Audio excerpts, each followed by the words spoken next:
الأنبياء والمرسلين أما بعد গত সপ্তাহে আমাদের আলোচনা চলছিল বুখারী শরীফের একটি হাদিস, যেটি বুখারী শরীফের 5 নম্বর হাদিস।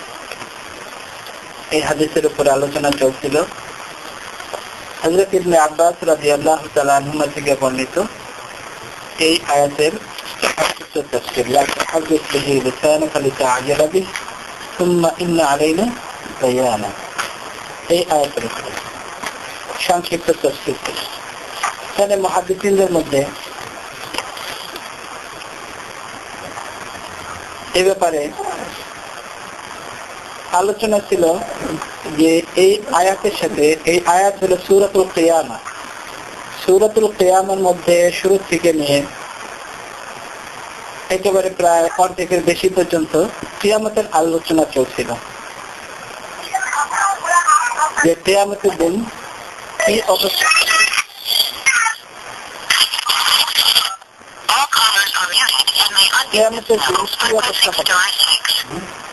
সেই সম্পর্কে আলোচনা চলছিল।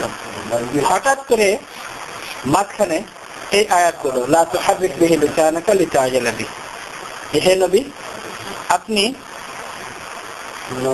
আপনার মুখ নাড়াবেন না, যেন তাড়াতাড়ি আপনি নিজেও মুখস্থ করবেন সাথে সাথে। এই আয়াতগুলোর সাথে এই আয়াতের কি সম্পর্ক, মানে দুটার মধ্যে কোন মিল সরাসরি বোঝা যাচ্ছে না। এই ব্যাপারে মুফাসসিরিনদের মধ্যে দুই রকমের মতামত। শেখুল ইসলাম হযরত আল্লামা শাব্বির আহমদ উসমানী রাহমাতুল্লাহ আলাইহি বলেছেন যে আসলে ন্যাচারাল সৌন্দর্য যেটাকে বলা হয়,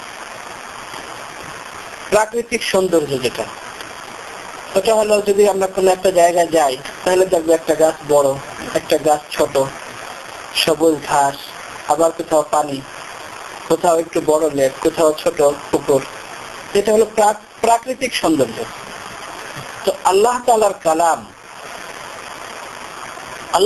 কালাম এবং আল্লাহ তাআলার বাণী, এটা যেখানে যখন যে সময় যেমন প্রয়োজন ছিল সেইভাবে আল্লাহ তাআলা রাসূলুল্লাহ সাল্লাল্লাহু আলাইহি ওয়াসাল্লামের কাছে হযরত জিবরাইল আলাইহিস সালাতু ওয়াসসালামের মাধ্যমে অবতীর্ণ করেছেন, নাযিল করেছেন। এটার মধ্যে সৌন্দর্য, এর মধ্যে আর কোনো মিল তালাশ করার কোনো প্রয়োজন নেই। কিন্তু কোন কোন বড় বড় মুহাদ্দিসিনদের মধ্যে বলেছেন যে এর মধ্যে মিল আছে। মিল হলো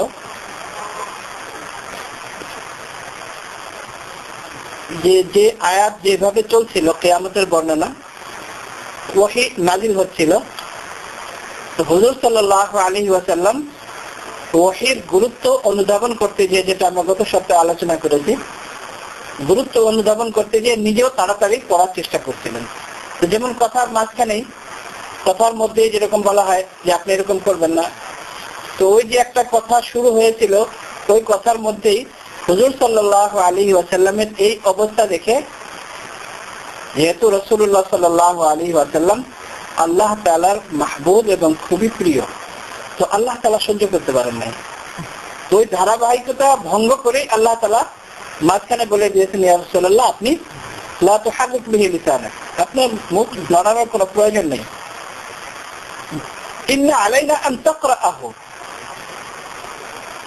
ইন্না আলাইনা বায়ানা, মানে ইন্না আলাইনা আন তাকরাআহু, আমারই দায়িত্ব। শুধু এই নয় যে আপনার মুখস্থ থাকবে তা নয়, মুখস্থ করার পরে যে পড়ার যে সিস্টেম, যে পদ্ধতি, সেটাও আপনার দায়িত্ব না। আপনি তখন শুধু পড়বেন, আমি যেভাবে আপনাকে বলছি ঠিক ওইভাবে আপনার মুখ থেকে বের হবে, উচ্চারিত হবে, সেটার মধ্যে আপনার কোনো কিছু করতে হবে না। তো রাসূলুল্লাহ সাল্লাল্লাহু আলাইহি ওয়াসাল্লামের অবস্থা দেখে আল্লাহ তাআলা ওই ধারাবাহিকতা ভঙ্গ করে মাঝখানে এই আয়াতগুলো অবতীর্ণ করেছেন। কেউ কেউ বিভিন্ন ভাবে অন্য প্রসঙ্গ টেনে এর সাথে আরো মিল মানে দেখানোর জন্য চেষ্টা করেছেন মুফাসসিরিনদের মধ্যে, যে কিয়ামতের সাথেও এর মিল হলো এই দিক দিয়ে, যেরকম যে কিয়ামতের যে সব কিছু যেভাবে হবে, যে আল্লাহ তাআলা এই সব কিছুর উপরে ক্ষমতা রাখেন, তো সেই আল্লাহ তাআলা আপনার দ্বারাও এই যে কোরআন যে একটা এরকম মুজিজা অলৌকিক যে একটা কিতাব এবং যে ওয়াহি, যেটা আমার বাণী, তো আপনার অন্তরেও বসায় দেওয়া সে আল্লাহ তাআলার জন্য কোনো কঠিন ব্যাপার না। এবং আপনার মুখ থেকে ওইভাবে বের করে দেওয়া আপনার চেষ্টা ছাড়াই ওই আল্লাহ তাআলার দ্বারা সম্ভব, এর মধ্যে কোনো অসম্ভব কিছু না। এটা ছিল গত সপ্তাহের আমাদের হাদিস, 4th নম্বর হাদিস। 5ম নম্বর হাদিস এই সপ্তাহে হযরত ইমাম বুখারী রাহমাতুল্লাহ আলাইহি বলেন, قال حدثنا عبدان قال اخبرنا عبد الله قال اخبرنا يونس عن الزهري قال وحدثنا بشر بن محمد قال اخبرنا عبد الله قال اخبرنا يونس ومعمر نحوه عن الزهري قال اخبرنا عبيد الله بن عبد الله عن ابن عباس رضي الله تعالى عنهما وعنهم قال كان رسول الله صلى الله عليه وسلم أجود الناس وكان أجود ما يكون في رمضان حين يلقاه جبريل وكان يلقاه في كل ليلة من رمضان فيدارسه القرآن قال رسول الله صلى الله عليه وسلم أجود بالخير من الريح المرسلة। হাদিসটি যদিও অনেক বড় নয়, কিন্তু এই হাদিসটির মধ্যে অনেকগুলো বিষয় যে রাসূলুল্লাহ হযরত ইবনে আব্বাস রাদিয়াল্লাহু তাআলা আনহুমা থেকে বর্ণিত, তিনি বলেন যে রাসূলুল্লাহ সাল্লাল্লাহু আলাইহি ওয়াসাল্লাম ছিলেন সমগ্র মানব জাতির মধ্যে আল্লাহ তাআলা যখন থেকে মানুষ সৃষ্টি করেছেন তখন থেকে নিয়ে কিয়ামত পর্যন্ত যত মানুষ দুনিয়াতে আসবে তার মধ্যে রাসূলুল্লাহ সাল্লাল্লাহু আলাইহি ওয়াসাল্লাম সবচেয়ে বেশি দানশীল ব্যক্তি, আজওয়াদুন নাস, সবচেয়ে বেশি দানশীল। ওয়াকানা আজওয়াদা মা ইয়াকুনু ফি রমাদান, এবং রমজান মাসে তিনি তার থেকেও বেশি দানশীল হয়ে যেতেন। অর্থাৎ রাসূলুল্লাহ সাল্লাল্লাহু আলাইহি ওয়াসাল্লাম এমনি রেগুলার নরমাল ভাবেই সমস্ত মানুষের মধ্যে সবচেয়ে বেশি দানশীল, তার মধ্যে রমজান মাসে আরো বেশি দানশীল হয়ে যেতেন। তখন হিনা ইয়ালকাহু জিবরিল, যখন হযরত জিবরিল আলাইহিস সালাতু ওয়াস সালাম রাসূলুল্লাহ সাল্লাল্লাহু আলাইহি ওয়াসাল্লামের সাথে সাক্ষাৎ করতেন, কখন সাক্ষাৎ করতেন? ওয়াকানা ইয়ালকাহু ফি কুল্লি লাইলাতিন মিন রমাদান, হযরত জিবরিল আলাইহিস সালাতু ওয়াস সালাম প্রতি রাতে, রমজান মাসের প্রতি রাতে হযরত রাসূলুল্লাহ সাল্লাল্লাহু আলাইহি ওয়াসাল্লামের সাথে সাক্ষাৎ করতেন। এরপর বলেছেন হযরত ইবনে আব্বাস রাদিয়াল্লাহু তাআলা আনহুমা বলেন, ফায়ুদারিসুহুল কুরআন, হযরত জিবরিল আলাইহিস সালাতু ওয়াস সালাম রাসূলুল্লাহ সাল্লাল্লাহু আলাইহি ওয়াসাল্লামের সাথে কুরআন বিনিময় করতেন। হযরত জিবরিল আলাইহিস সালাতু ওয়াস সালাম পড়তেন, রাসূলুল্লাহ সাল্লাল্লাহু আলাইহি ওয়াসাল্লাম শুনতেন, রাসূলুল্লাহ সাল্লাল্লাহু আলাইহি ওয়াসাল্লাম পড়তেন, হযরত জিবরিল আলাইহিস সালাতু ওয়াস সালাম শুনতেন। ফালা রাসূলুল্লাহ সাল্লাল্লাহু আলাইহি ওয়াসাল্লাম আজওয়াদু বিল খাইরি মিনার রিহিল মুরসালাত, সুতরাং রাসূলুল্লাহ সাল্লাল্লাহু আলাইহি ওয়াসাল্লাম সমস্ত ভালো কাজের মধ্যে এত বেশি দানশীল হয়ে যেতেন মিনার রিহিল মুরসালাতি, যেমন প্রবাহিত হাওয়া, হাওয়া যেমন দ্রুত গতিতে চলে, রাসূলুল্লাহ সাল্লাল্লাহু আলাইহি ওয়াসাল্লাম রমজান মাস আসলে এত বেশি দানশীল হয়ে যেতেন। অনেকগুলো বিষয় এখানে। প্রথম নম্বর হলো যে রাসূলুল্লাহ সাল্লাল্লাহু আলাইহি ওয়াসাল্লাম সবচেয়ে বেশি দানশীল। কারো এমন প্রশ্ন হতে পারে যে হুজুর সাল্লাল্লাহু আলাইহি ওয়াসাল্লামের কাছে তো কিছু থাকতোই না, মানে সমস্ত মানুষের মধ্যে উত্তম ব্যক্তি, সমস্ত নবীদের মধ্যে উত্তম ব্যক্তি, সমস্ত নবীদেরও নবী, কিন্তু রাসূলুল্লাহ সাল্লাল্লাহু আলাইহি ওয়াসাল্লামের অবস্থা এমন ছিল যে ইসলামের যে 5টি ভিত্তির যে মধ্যে, যে 5টির মধ্যে একটি যাকাত, রাসূলুল্লাহ সাল্লাল্লাহু আলাইহি ওয়াসাল্লাম সমস্ত নবীদের নবী হওয়া সত্ত্বেও ইসলামের এত বড় একটা গুরুত্বপূর্ণ পিলার, স্তম্ভ, ভিত্তি, এটার সুযোগ হুজুর সাল্লাল্লাহু আলাইহি ওয়াসাল্লামের আসতো না, যাকাত দেওয়ার মতো সুযোগ আসতো না। তো যাকাত দেওয়ার জন্য মাল প্রয়োজন, রাসূলুল্লাহ সাল্লাল্লাহু আলাইহি ওয়াসাল্লাম কোন সময় এতটুকু মাল রাখতেন না যাতে তার উপর যাকাত ফরজ হয়। এতটুকু যথেষ্ট যে রাসূলুল্লাহ সাল্লাল্লাহু আলাইহি ওয়াসাল্লাম কত বেশি দানশীল ছিলেন। রাসূলুল্লাহ সাল্লাল্লাহু আলাইহি ওয়াসাল্লামকে আল্লাহ তাআলার পক্ষ থেকে হযরত জিবরিল আলাইহিস সালাতু ওয়াস সালামের মাধ্যমে বলা হয়েছে, ইয়া রাসূলুল্লাহ, আপনি যদি চান তাহলে এই উহুদ পাহাড়কে আপনার জন্য স্বর্ণে পরিণত করে দেওয়া হবে। রাসূলুল্লাহ সাল্লাল্লাহু আলাইহি ওয়াসাল্লাম বলেছেন যে আমি চাই যে যদি আল্লাহ তাআলা আমাকে কিছু দেন খাবার জন্য, তাহলে আমি খেয়ে আল্লাহ শুকর আদায় করব, আর যদি আমি কিছু না পাই তাহলে ধৈর্য ধারণ করব, সবর করব। এটা ছিল রাসূলুল্লাহ সাল্লাল্লাহু আলাইহি ওয়াসাল্লামের অবস্থা, বাস্তব অবস্থা। কিন্তু যখন বিভিন্ন সময় গনিমতের কোনো মাল চলে আসতো, হাদিসের মধ্যে আছে যে রাসূলুল্লাহ সাল্লাল্লাহু আলাইহি ওয়াসাল্লাম রাত্রে ঘুমাতেন না, এমনি রাত্রে উঠে ইবাদত বন্দেগী করতেন। যা শুরু রাত্রে সামান্য সময় ঘুমাতেন, রাসূলুল্লাহ সাল্লাল্লাহু আলাইহি ওয়াসাল্লামের সেই ঘুম নষ্ট হয়ে যেত যতক্ষণ পর্যন্ত এই মাল বিতরণ না হয়ে যায় মুসলমানদের মধ্যে। রাসূলুল্লাহ সাল্লাল্লাহু আলাইহি ওয়াসাল্লাম ইরশাদ করেছেন, কৃপণ ব্যক্তি কোনদিন জান্নাতে প্রবেশ করতে পারবে না। শেখ সাদি রহমতুল্লাহ আলাইহি এই হাদিসেরই অর্থ, মিনিং এমন ভাবে বর্ণনা করেছেন, বখিল আর বুয়াদ জাহিদ ও বাহরুবার, যে বখিল যদি সমগ্র দুনিয়ার যত ল্যান্ড এবং সি পানি এই সব কিছু মিলেও যদি ধরা হয়, যত জীবজন্তু আছে তার মধ্যেও যদি সে সবচেয়ে বড় ইবাদতকারী ব্যক্তি হয় এবং দুনিয়ার বিরাগী হয়, যে দুনিয়ার কোনো লোক দেখাবে না এবং ইবাদত বন্দেগী এত বেশি করবে যে শুধু দুনিয়াতে যত মানুষ বাস করে তা না, মানে দুনিয়ার মধ্যে যত জীবজন্তু আছে, পানিতে হোক বা স্থলে হোক, এই সবকিছুর মধ্যেও যদি মানে গুরুত্ব বোঝানোর জন্য তার মধ্যেও যদি সবচেয়ে বেশি ইবাদতকারী ব্যক্তি হয়, তারপরেও কৃপণ যদি ওই ব্যক্তি হয়, তাহলে সে জান্নাতে প্রবেশ করতে পারবে না। মানে স্থল সমুদ্র এর মধ্যে যত জীবজন্তু আছে তার মধ্যে যদি সবচেয়ে বেশি ইবাদতকারী হয়, কৃপণ ব্যক্তি জান্নাতে প্রবেশ করতে পারবে না।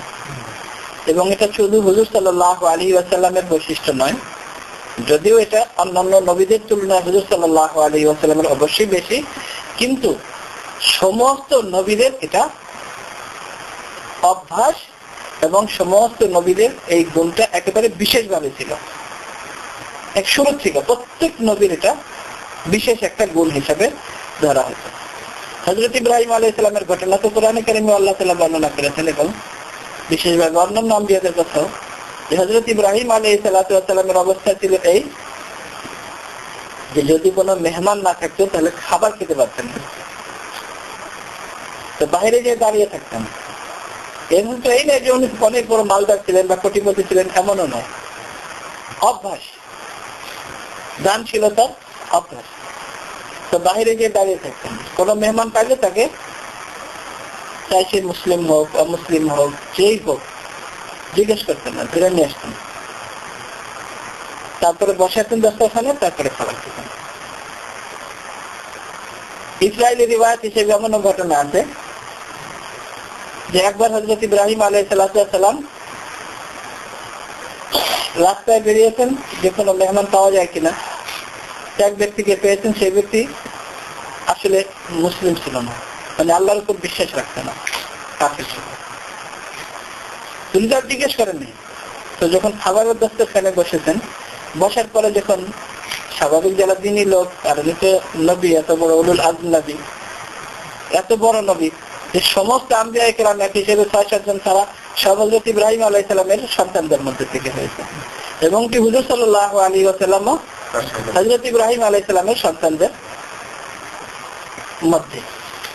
সমস্ত নবী উপরে থেকে হযরত আদম আলাইহিস সালাম থেকে নিয়ে হযরত ইব্রাহিম আলাইহিস সালাম পর্যন্ত যে কয়েকজন, এই ৬-৭ জন ছাড়া সমস্ত নবী, হযরত ঈসা আলাইহিস সালাম, হযরত ইয়াকুব আলাইহিস সালাম, আসলে মেইন তো হযরত ইয়াকুব আলাইহিস সালামের থেকে এই বনি ইসরাইল।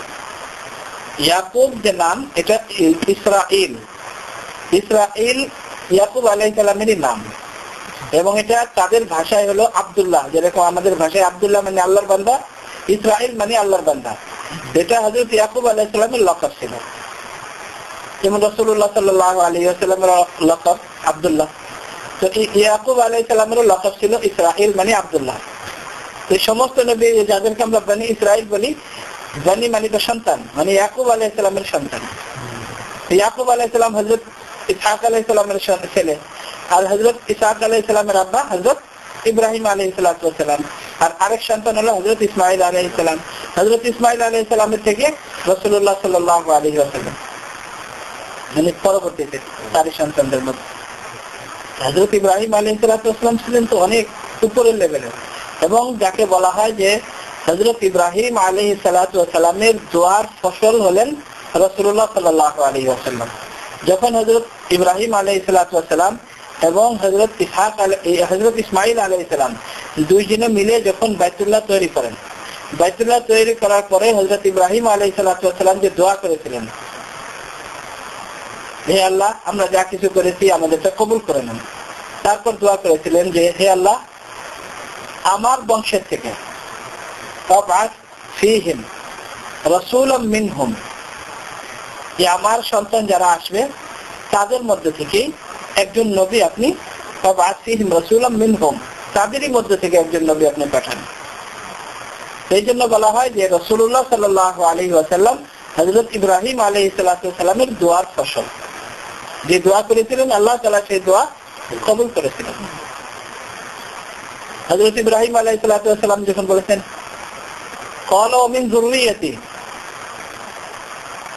আল্লাহ তাআলা যখন বলেছেন যে হ্যাঁ তোমার এবং তোমার ছেলের দোয়া আমি কবুল করলাম, তখন ইব্রাহিম আলাইহিস সালাম ভুলেন না নিজের সন্তানদের কথা, বলেন যে ক্বালা বললেন মিন যুররিয়াতি, হে আল্লাহ আমার আর আমার ছেলে তো হয়ে গেছে, কিন্তু আমার পরবর্তী বংশধর যারা আসবে তাদের, আল্লাহ তাআলা বলেন লা ইয়ানালু আহদি আয-যালিমিন, যে আমি যে তোমার সাথে অঙ্গীকার করলাম, আল্লাহ তাআলা বলেন যে আমি যে অঙ্গীকার করলাম তোমার সাথে যে তুমি যা যা চেয়েছো সব আমি কবুল করেছি, এটা তোমার ব্যাপারে তোমার ছেলের ব্যাপারে তো অ্যাকসেপ্ট হয়ে গেছে, আর পরবর্তীতে তোমার বংশধর যারা আছে তাদের জন্য হবে, কিন্তু লা ইয়ানালু আহদি আয-যালিমিন, আমার এই অঙ্গীকারের মধ্যে যারা অত্যাচারী হবে তারা শামিল হবে না। অত্যাচারী বলতে যারা আল্লাহ তাআলার আদেশকে লঙ্ঘন করবে তারা আমার এই অঙ্গীকারের অন্তর্ভুক্ত হবে না। এছাড়া বাকি যারা তোমার সন্তানদের মধ্যে আছে সবাই কবুল হবে, তাদের সবার সাথে এই অঙ্গীকার। আর এটাই বাস্তবায়িত হয়েছে। আল্লাহ তাআলা সমস্ত আম্বিয়াদেরকে তারই বংশ থেকে আল্লাহ তাআলা দুনিয়াতে পাঠিয়েছেন। হযরত ইব্রাহিম আলাইহিস সালামের এই গুণ তো দস্তরখানে বসার পরে জিজ্ঞেস করেছেন যে তুমি আল্লাহকে বিশ্বাস করো? বলছেন আমি আল্লাহকে বিশ্বাস করি। খুব রেগে গেছে, রেগে তাকে ওঠো তুমি যাও, কিন্তু আল্লাহকে বিশ্বাস করো না। আল্লাহ তাআলার পক্ষ থেকে হুকুম হয়েছে ইব্রাহিম আমি এরকম লক্ষ লক্ষ এরকম মানুষকে আমি প্রতিদিন খাওয়াচ্ছি যারা আমাকে বিশ্বাস করে না, আর তুমি এতটুকু ধৈর্য ধরতে পারলো না, তা আবার দেখে নিচ্ছি। এছাড়া কোরআনে কারিমে যে ঘটনা, যারা ওই সমস্ত ফেরেশতা যারা লূত আলাইহিস সালাতু ওয়াস সালামের যারা জাতি ছিল, যারা সমকামী ছিল, এবং এটা এত বড় ঘৃণিত কাজ, নিকৃষ্ট কাজ, যে যার শাস্তি হিসেবে আল্লাহ তাআলা বিশেষ ফেরেশতাদের একটা গ্রুপ পাঠিয়েছিলেন, এবং ওই ফেরেশতারা হযরত লূত আলাইহিস সালাতু ওয়াস সালামের কাছে যাওয়ার আগে হযরত ইব্রাহিম আলাইহিস সালাতু ওয়াস সালামের কাছে এসেছিলেন। লূত আলাইহিস সালাতু ওয়াস সালাম আসলে হযরত ইব্রাহিম আলাইহিস সালাতু ওয়াস সালামের ভাতিজা, ভাইয়ের ছেলে, এবং হযরত ইব্রাহিম আলাইহিস সালাতু ওয়াস সালাম যাদের উপর মেহনত করেছিলেন, দ্বীনের দাওয়াত দিয়েছিলেন, তাদের মধ্যে এই ভাতিজাই একজন যিনি তার উপর ঈমান এনেছিলেন। তার কারণে এই ভাতিজা হযরত লূত আলাইহিস সালাম সমস্ত কিছু চাচার সাথে যা কিছু ছোটবেলা থেকে হয়েছে সবকিছু নিজের চোখে দেখেছেন। তিনি ছোট ছিলেন তখন, এবং ইব্রাহিম আলাইহিস সালামের থেকে বয়সে অনেক বেশি ছোট ছিলেন না। অনেক সময় হয় না চাচা ভাতিজা প্রায় সেম বয়স। হযরত ইব্রাহিম আলাইহিস সালামের আব্বার নাম ছিল তারিক,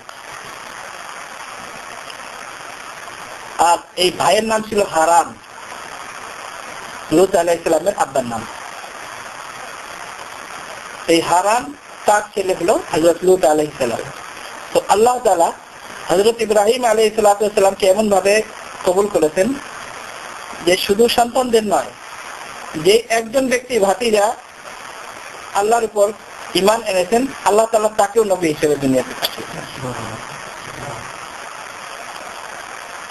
এটা হযরত ইব্রাহিম আলাইহিস সালামের বৈশিষ্ট্য। তো লূত আলাইহিস সালামের কাছে যাওয়ার পূর্বে ওই ফেরেশতারা হযরত ইব্রাহিম আলাইহিস সালামের কাছে এসেছেন দেখা করার জন্য, এবং তারা এসেছিলেন পুরুষের সুরতে, যুবক পুরুষের সুরতে। হযরত ইব্রাহিম আলাইহিস সালাম প্রথম বুঝতে পারেন না, ওই চিরাচরিত অভ্যাস, আতিথেয়তা, দানশীলতা এত বেশি। তো মেহমান দেখার সাথে সাথে আর জিজ্ঞেস করেন নাই, যা ছিল একটা ছাগল ছিল জবাই করে দিচ্ছেন ওদের সঙ্গে, এবং সাথে সাথে ওনার স্ত্রী পাকিয়ে ফেলেছেন, রেডি করে ফেলেছেন। তারা বলেন যে ইন্না রাসূলু রাব্বিক, যে আমরা তো আপনার রবের ফেরেশতা, আমরা তো আপনাদের খাবার খেতে পারবো না, আমরা তো ফেরেশতা, আপনার সাথে সাক্ষাৎ করার জন্য। কেমন মানুষের হতে পারে যে দেখার সাথে সাথে, পরিচয় জিজ্ঞেস করার আগেই দেখেছেন যে মানুষ আসছে, আমার ঘরে আসছে মেহমান, এখনো সাক্ষাৎ করে নাই, কথাবার্তা হয় নাই, দেখার সাথে সাথে পাকানো রেডি হয়ে গেছে। তারপরে যখন কথা হয়েছে, দেখে যখন পরিচয় হয়েছে, তখন আমরা তো ফেরেশতা, আমরা কিভাবে খাবো। এবং মুফাসসিরিনে কেরাম লিখেছেন যে লূত আলাইহিস সালামের কাছে যাওয়ার আগে হযরত ইব্রাহিম আলাইহিস সালামের সাথে দেখা করেছেন ফেরেশতারা, এবং এই ঘটনা বলেছেন যে এরকম একটা নিকৃষ্ট কাজ এরা করে, তাদের শাস্তি দেওয়ার জন্য আল্লাহ তাআলা আমাদেরকে পাঠিয়েছেন। এবং উলামায়ে কেরাম লিখেছেন এই যে দাড়ি শেভ করা, সর্বপ্রথম এই লূত আলাইহিস সালামের জাতি, যারা জাতি বলতে মানে যারা লূত আলাইহিস সালামের দাওয়াতকে যারা ডিনাই করেছে, তারা সর্বপ্রথম এই আমল শুরু করেছে, শেভ করা আমল। এবং কি জন্য করেছে এটা আমরা নিজেরা বুঝতে পারি, যেহেতু তারা ওই সমকামী ছিল, যার কারণে এই প্রথম তারা এই আমল শুরু করেছে, এই ঘৃণিত কাজ শেভ করা। কোন ধর্মে শেভ করে না। হযরত আদম আলাইহিস সালাম থেকে নিয়ে রাসূলুল্লাহ সাল্লাল্লাহু আলাইহি ওয়াসাল্লাম পর্যন্ত সমস্ত নবীদের সুন্নাত, এই 10টি আশারু খিসাল, 10টি যে অভ্যাস, সুন্নাত, সুন্নাত বলতে অভ্যাস, সমস্ত নবীদের মানে খোদা প্রদত্ত অভ্যাস, যে আল্লাহ তাআলার পক্ষ থেকে পছন্দনীয় যে 10টি জিনিস, তার মধ্যে একটা দাড়ি রাখা, মোচকে ছোট করা, নখ কাটা, এরপরে আরো যে সমস্ত জিনিস যেগুলো আমরা পড়ে থাকি, এই 10টা সুন্নতের মধ্যে দাড়ি রাখা সমস্ত নবীদের। কোন ধর্মে দাড়ি শেভ করে না, অর্থাৎ কোন নবীর যে কোনো ধর্ম, হযরত ইব্রাহিম আলাইহিস সালাম, হযরত আদম আলাইহিস সালাম থেকে নিয়ে এ পর্যন্ত কোন ধর্মে দাড়ি শেভ করে নাই। সর্বপ্রথম এই ঘৃণ্য কাজ লূত আলাইহিস সালামের জাতি করেছে, এবং তাদের যে শাস্তি হয়েছে,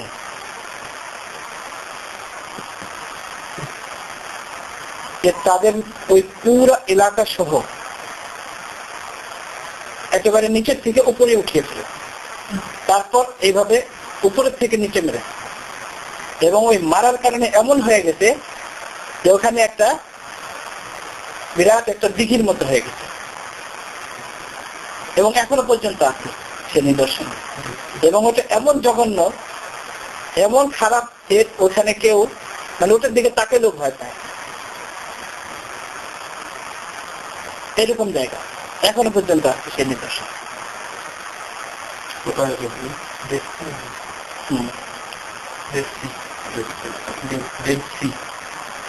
এখনো পর্যন্ত সেই জায়গা সংরক্ষণ।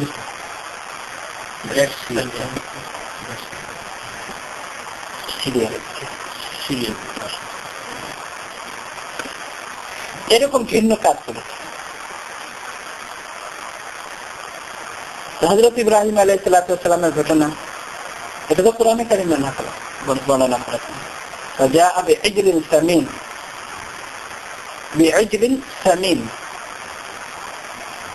মানে যা ছিল তাই পাক করে রেডি করে নিয়ে এসেছিলেন খাওয়ানোর জন্য। তো রাসূলুল্লাহ সাল্লাল্লাহু আলাইহি ওয়াসাল্লামের মধ্যে সবচেয়ে বেশি এই গুণাগুলো ছিল, এবং রাসূলুল্লাহ সাল্লাল্লাহু আলাইহি ওয়াসাল্লাম সমস্ত ছাত্রদেরকে, অর্থাৎ রাসূলুল্লাহ সাল্লাল্লাহু আলাইহি ওয়াসাল্লামের যারাই সাহাবা, সবাইকে রাসূলুল্লাহ সাল্লাল্লাহু আলাইহি ওয়াসাল্লাম দানশীলতা শিক্ষা দিতেন। বিশেষ করে যারা রাসূলুল্লাহ সাল্লাল্লাহু আলাইহি ওয়াসাল্লামের সাথে থাকতেন, উম্মাহাতুল মুমিনিন, তাদের মধ্যে তো এই প্রবণতা এত বেশি ছিল যে নিজের খাওয়ার কিছু নেই। হযরত আয়েশা রাদিয়াল্লাহু তাআলা আনহা বলেন, আমরা একটা চাঁদ দেখেছি, রাআইতুল হিলাল সুম্মা রাআইতুল হিলাল, অর্থাৎ পরবর্তী চাঁদ দেখেছি, সুম্মা রাআইতুল হিলাল, তৃতীয় চাঁদ দেখেছি, 3 মাস দেখেছে যে আমাদের ঘরে আসওয়াদান, শুধু 2টা কালো জিনিস ছাড়া কোনো কিছু খাবার ছিল না, চুলা তো জ্বলে নেই আমাদের ঘরে, কোনো 2টা কালো জিনিস, একটা খেজুর আর একটা পানি। তার মধ্যে থেকেও দান করতেন। হযরত আয়েশা সিদ্দিকা রাদিয়াল্লাহু তাআলা আনহা বর্ণনা করেন, এক মহিলা, অসহায় মহিলা ছোট বাচ্চাকে কোলে নিয়ে এসেছে।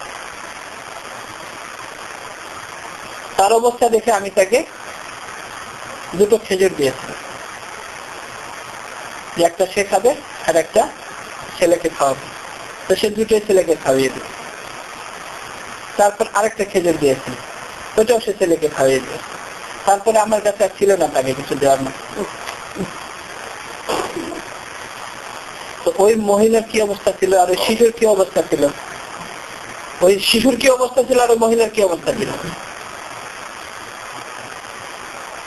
এখানে হযরত আয়েশা সিদ্দিকা রাদিয়াল্লাহু তাআলা আনহা মায়ের যে ভালোবাসা সন্তানের প্রতি, এই ব্যাপারে বর্ণনা করেছেন। কিন্তু আসলে আমরা যদি দেখি যে হযরত আয়েশা সিদ্দিকা রাদিয়াল্লাহু তাআলা আনহার দানশীলতা আর ওই মহিলা ছেলের প্রতি কি তার ভালোবাসা। হুজুর সাল্লাল্লাহু আলাইহি ওয়াসাল্লাম উম্মাহাতুল মুমিনিনদেরকে যা কিছু সামান্য খরচ দিতেন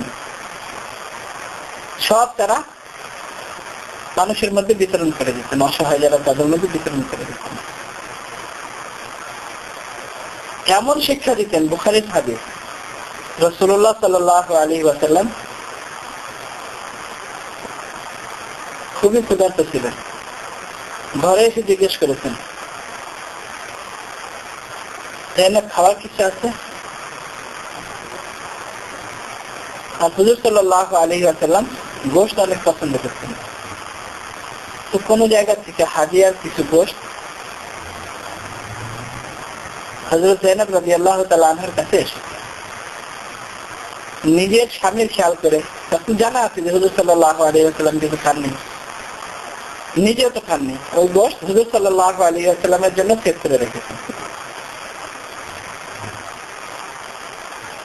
যখন রাসূলুল্লাহ সাল্লাল্লাহু আলাইহি ওয়াসাল্লাম এর মধ্যে কোন ভিক্ষুক এসে জিজ্ঞেস করেছে যে আমাকে কিছু খাবারের জন্য দিবেন, তো তিনি বলেছেন যে তোমাকে দেওয়ার মতো আমার কাছে কিছু নেই। যেহেতু হুজুর সাল্লাল্লাহু আলাইহি ওয়াসাল্লামের জন্য রেখেছেন, এই কারণে বলেছেন যে তোমাকে দেওয়ার মতো আমার কাছে কিছু নেই, আল্লাহ তাআলা তোমাকে বরকত দান করুন। হুজুর সাল্লাল্লাহু আলাইহি ওয়াসাল্লাম যখন এসেছেন বলেছেন তোমার কাছে খাবারের কিছু আছে, তো সাথে সাথে যে বান্দি ছিলেন তাকে বলছেন যে দেখো ওখানে কোনো গোশত রাখা। হুজুর সাল্লাল্লাহু আলাইহি ওয়াসাল্লামের জন্য যখন নিয়ে এসেছে তো দেখা গেছে যে একটা পাথর হয়, গোশত নাই, কোনো পাথর। তো হুজুর সাল্লাল্লাহু আলাইহি ওয়াসাল্লাম জিজ্ঞেস করেছেন,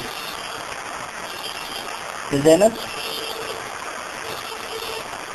কেউ কি তোমার কাছে এসেছিল চাওয়ার জন্য কিছু? তো বলেছেন ইয়া রাসূলুল্লাহ একজন অসহায় ব্যক্তি এসেছিল, সে চেয়েছিল কোনো কিছু, তো যেহেতু আমি আপনার জন্য রেখেছি এই জন্য আমি তাকে বলেছি যে তোমাকে দেওয়ার মতো কিছু আমার কাছে নেই। রাসূলুল্লাহ সাল্লাল্লাহু আলাইহি ওয়াসাল্লাম ইরশাদ করেছেন যে যখন মানুষ কাউকে না দিয়ে নিজে খাওয়ার জন্য সেভ করে রাখে, তাহলে সে সত্যিকার অর্থে সে খাবার খায় না, সে পাত্র খায়। এটা তো রাসূলুল্লাহ সাল্লাল্লাহু আলাইহি ওয়াসাল্লাম জীবিত ছিলেন, আল্লাহ তাআলা রাসূলুল্লাহ সাল্লাল্লাহু আলাইহি ওয়াসাল্লামের মাধ্যমে ওই সময় দেখিয়েছেন। কিন্তু বাস্তবে আমরা যারা করি সত্যিকার অর্থে আমরা খাবার খাই না, আমরা আসলে পাথর খাই। এখানে পরিস্থিতি দেখেন যে হুজুর সাল্লাল্লাহু আলাইহি ওয়াসাল্লাম এত ক্ষুধার্ত ছিলেন, খাবারের কিছু নেই। এমন অবস্থাতে উম্মুল মুমিনিন যাদের গুণাবলী ছিল দান সৎকার করা, এতটুকু খাবার হুজুর সাল্লাল্লাহু আলাইহি ওয়াসাল্লামকে না দিয়ে, মানে হুজুর সাল্লাল্লাহু আলাইহি ওয়াসাল্লামকে দেওয়ার জন্য ভিক্ষুককে না দিয়ে সেভ করে রেখেছেন। সেটাকে হুজুর সাল্লাল্লাহু আলাইহি ওয়াসাল্লাম বলেছেন যে যারা মানুষকে না দিয়ে নিজেরা ভক্ষণ করে সত্যিকার অর্থে তারা পাথর ভক্ষণ করে।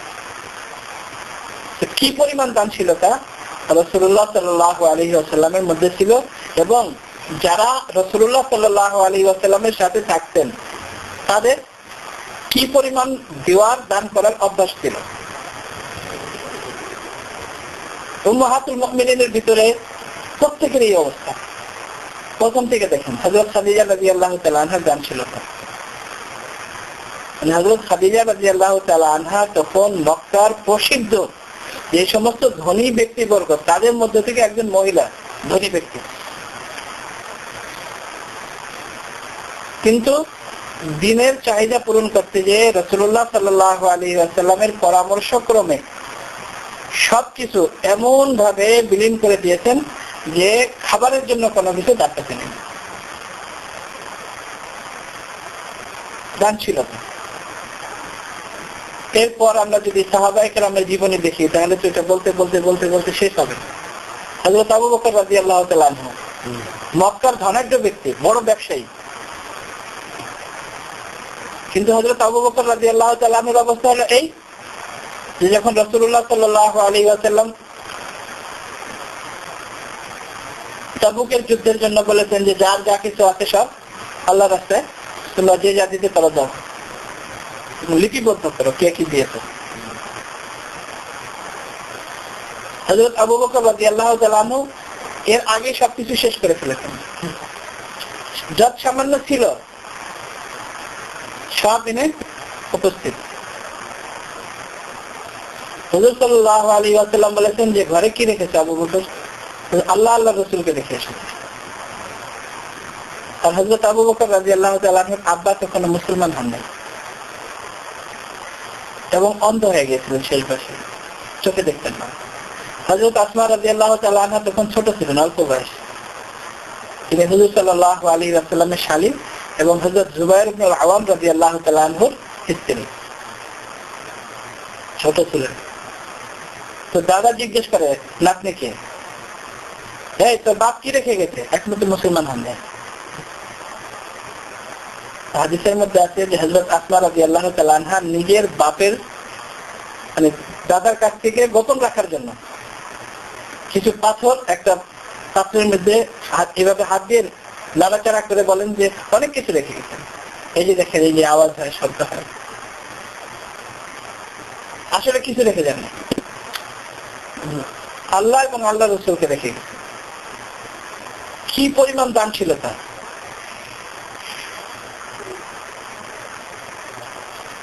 হযরত ওমর রাদিয়াল্লাহু তাআলা আনহুর কথা যদি আমরা চিন্তা করি, দানশীলতা আর সহনশীলতা, ধৈর্য, সহনশীলতা আর দানশীলতা, এই দুইটা গুণ যদি কোনো মানুষের মধ্যে প্রতিষ্ঠিত হয় তাহলে সমাজে কোনোদিন কোন রকমের অঘটন ঘটবে না। হযরত আবু বকর রাদিয়াল্লাহু তাআলা আনহুর কথাই যদি আমরা চিন্তা করি, দানশীলতার কথা আছে, আরো কত ঘটনা আছে। যদি সহনশীলতার কথা আমরা চিন্তা করি, হযরত আবু বকর মানুষ হিসাবে মানুষের মধ্যে হয়ে যায়, হযরত আবু বকর রাদিয়াল্লাহু তাআলা আনহু অন্য এক সাহাবীর সাথে একটু কথাবার্তার মধ্যে একটু উচ্চ স্বরে কথা হয়ে গেছে, তাও কেমন একটা কথা বলে দিয়েছেন হযরত রাবিয়া আসলামী রাদিয়াল্লাহু তাআলা আনহুর সাথে। সাথে সাথে অনুভব হয়েছে যে আমি তো কিছু করে ফেলেছি, কিছু বলে ফেলেছি।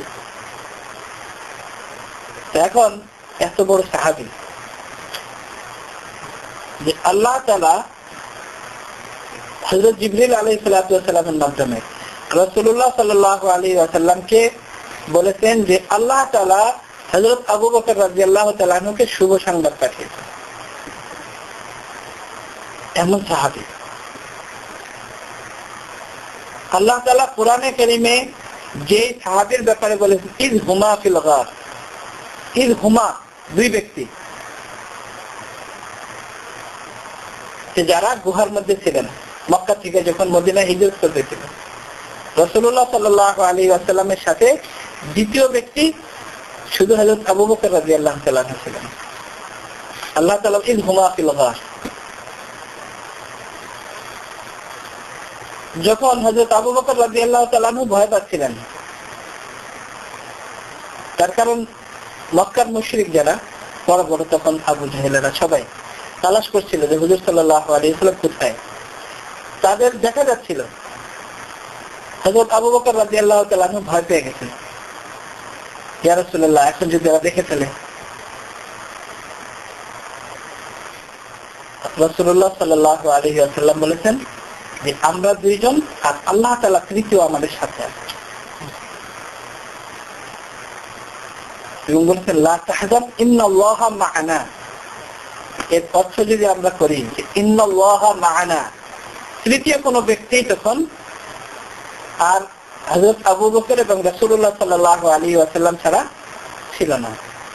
রাসূলুল্লাহ সাল্লাল্লাহু আলাইহি ওয়াসাল্লাম বলেন ইন্নাল্লাহা মা'ানা। আল্লাহ তাআলা কোরআনে কারীমে বর্ণনা করেছেন, আল্লাহ তাআলা বলেন যে তোমাদের দুইজনের সাথে আমি আছি, আল্লাহ তাআলা আছে। কোরআনে আল্লাহ তাআলা বর্ণনা করেছেন ইন্নাল্লাহা মা'ানা। আল্লাহ তাআলা কোরআনে অবতীর্ণ করেছেন যে আল্লাহ আমাদের সাথে আছে। তো এখন আল্লাহ আমাদের সাথে আছে, হযরত আবু বকর রাদিয়াল্লাহু তাআলা আনহুর সাথে যে আল্লাহ আছে এটা তো আল্লাহ তাআলার ঘোষণা, কোরআনের ঘোষণা। এর মধ্যে কারো কোনো দ্বিধাদ্বন্দ্ব আছে, সন্দেহ আছে? এই জন্য উলামায়ে কেরাম লিখেছেন যে যদি কোনো ব্যক্তি হযরত আবু বকর রাদিয়াল্লাহু তাআলা আনহুর সাহাবী হওয়াকে অস্বীকার করে তাহলে সাথে সাথে সে কাফের হয়ে যাবে। এই জন্য যে সে কোরআনের অস্বীকারী। আল্লাহ তাআলা বলেন ইয হুমা ফিল গার ইয ইয়াকুলু লিসাহিবিহি, এই সাহিব শব্দ ব্যবহার করা হয়েছে এবং এই সাহিব শব্দের অর্থ সাহাবী। ইয ইয়াকুলু লিসাহিবিহি, যখন রাসূলুল্লাহ সাল্লাল্লাহু আলাইহি ওয়াসাল্লাম তার সাথীকে বললেন, সঙ্গীকে বললেন লা তাহজান, চিন্তিত হয়ো না, ইন্নাল্লাহা মা'ানা, আল্লাহ তাআলা আমাদের সাথে আছেন। এই জন্য উলামায়ে কেরাম লিখেছেন যে হযরত আবু বকর রাদিয়াল্লাহু তাআলা আনহু সাহাবী হওয়া এটা কোরআনে কারীমের দ্বারা প্রমাণিত। তো যদি কেউ অস্বীকার করে তাহলে সে কোরআনের অস্বীকারী এবং সে সাথে সাথে কাফের হয়ে যাবে। এই ফজিলত অন্য সাহাবীর নেই, যার যার ভিন্ন ভিন্ন ফজিলত আছে, কিন্তু এই ফজিলত শুধু হযরত আবু বকর রাদিয়াল্লাহু তাআলা আনহু। সহনশীলতা যখন সাথে সাথে অনুভব হয়েছে, সাথে সাথে হযরত রাবিয়া আসলামী রাদিয়াল্লাহু তাআলা আনহুকে বলেন অল্প বয়স, ছোট, আর বড় যদি কেউ থাকে বয়সে বড়, এখন যেমন আমাদের যে বয়স সেই হিসেবে এরা দুজন আমাদের ছেলের মতো। এখন এমন কোনো হইতেই পারে যে কোনো কথা এদেরকে একটা ধমক দিলাম বা কিছু করলাম। হযরত আবু বকর রাদিয়াল্লাহু তাআলা আনহুর যে স্তর সেই হিসেবে হযরত রাবিয়া আসলামী রাদিয়াল্লাহু তাআলা আনহু অল্প বয়স, ছোট বাচ্চা, মানে বয়স হিসাবে বা স্তর হিসেবে তো কোনো একটা কথা বলতেই পারেনি এরকম, কিন্তু সাথে সাথে অনুভব হয়েছে যে আমি তো একটা কড়া কথা বলে দিয়েছি। এখন তাকে বলেন যে তুমি এর প্রতিশোধ নিয়ে নাও, আমি তোমাকে এরকম একটা কথা বলে ফেলেছি, তুমি এর প্রতিশোধ নিয়ে নাও, তুমি এভাবে আমাকে একটা কথা বলে দাও, প্রতিশোধ নিয়ে নাও। এবং বারবার বলছেন যে প্রতিশোধ নিয়ে নাও। এবং সে কি বলবে? ছোট বাচ্চা বা তার থেকে হযরত আবু বকর রাদিয়াল্লাহু তাআলা স্তর থেকে অনেক নিম্ন পর্যায়ে, সেও সাহাবী, কিন্তু সে কি বলবে? সে চুপ হয়ে আছে। কি বলে? এখন কিছু তারই বংশের লোকজন সাহাবায়ে কেরামের মধ্যে তারা বলে আশ্চর্য ব্যাপার, নিজেই তাকে ধমক দিয়েছে, নিজেই করার কথা বলেছে, আবার নিজেই আবার মানে উল্টো আরো তাকে আরো শাসাচ্ছে এইভাবে যে তুমি প্রতিশোধ নিয়ে আনো। এখন হযরত আবু বকর রাদিয়াল্লাহু তাআলা আরো 1 ডিগ্রি উপরে বলেন যে তুমি যদি এর প্রতিশোধ না নাও তাহলে আমি হুজুর সাল্লাল্লাহু আলাইহি ওয়াসাল্লামের কাছে যে কমপ্লেইন করব।